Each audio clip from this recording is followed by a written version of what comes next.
The trend in seed production nowadays is very much to rely on a very small number of big crop varieties and not to save seed from the smaller vegetable varieties. And there's been a lot of loss of genetic diversity in food plants just over the last 100 years or so. The healthier seeds are the seeds that have been saved and organically produced. There's been a lot of studies in the area of genetic manipulation of seeds. Genetically modified seeds will not reproduce. And what are we doing to ourselves with the stuff that's being genetically modified? So many people know where their food's coming from, but they have no idea where their seeds are coming from. I'm looking to start my own farm and hopefully my own seed operation, and the idea of being able to collect all of your own seeds to grow your food year after year is the epitome of sustainable farming.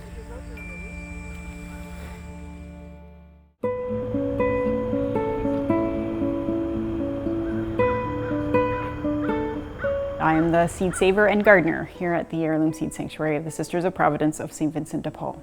And so what I do is to save seeds from the garden. We have a collection of seeds, and so my job is to grow those seeds, that collection, and then also to educate, to teach people how to save seeds in their own gardens, because that's a skill that's largely been lost. So my two ministries, to the plants and to the people. One of the newer ministries we have in the congregation is the Heirloom Seed Sanctuary, and the seed saving that goes on in the gardens that we have. And it really did come, I think, from one person, Sister Jeanette Philsott, who saw that something had to be done to show that we are not separate from the earth, but we are part of the universe and part of creation. And it seemed right that we should start this ministry. The Heirloom Seed Sanctuary came out of our chapter of 1994. One of the dreams we had was moving into our back field and starting organic gardening there. And so we built in the greenhouse that's attached to the back of the garage. Then Carol and Robert Moak came along as well and said, well, you've got the greenhouse, we've got the seeds, can we do something together? The Moaks, they had about 400 some varieties of seeds, and the seeds were homeless. You just can't put them in your cupboard. You have to grow them out, and we lose them. They're dead, they're gone. So we gave them life. Aren't they beautiful? So it was kind of an evolution that happened. We started doing some teaching in our spirituality center about how to save seeds. And then we renovated our 100-year-old barn, and it became not just a place to store the seeds. The whole top of the barn was the place where the seeds could be dried. We're in the Heirloom Seed Sanctuary barn currently where the seeds end up. So normally I start the tour just outside the barn, and then the first stop is the greenhouse. In the early spring, late winter, we take seeds out of the seed room and we take them to the greenhouse and start them. And then we move from the greenhouse to the gardens where the plants are grown out. The seed collection consists of 300 different varieties, mostly vegetables. We do have almost 100 tomato varieties and 68 varieties of beans. We do also have cucumbers and melons and peas and radishes and cabbages and onions, so the whole gamut.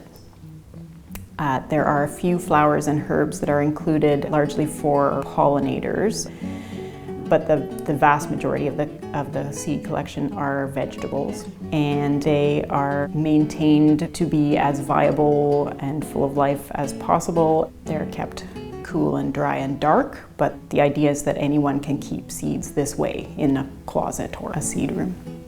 The Moaks needed to retire in 2008. And so when this position was advertised, I applied for it and moved my whole family to Kingston for this job. The ministry of the Heirloom Seed Sanctuary is twofold. The first part is to save the seeds in the collection that Carol and Robert brought with them. And the second part is to minister to human beings who wish to learn to save seeds in their own right, in their own gardens. The way we define the word heirloom is a variety that has been or is worthy of being passed down through generations. So even while they were here, Carol and Robert Moak did develop a couple of new varieties that are worthy of being passed down through generations. So though they may not be very old, they are worthy.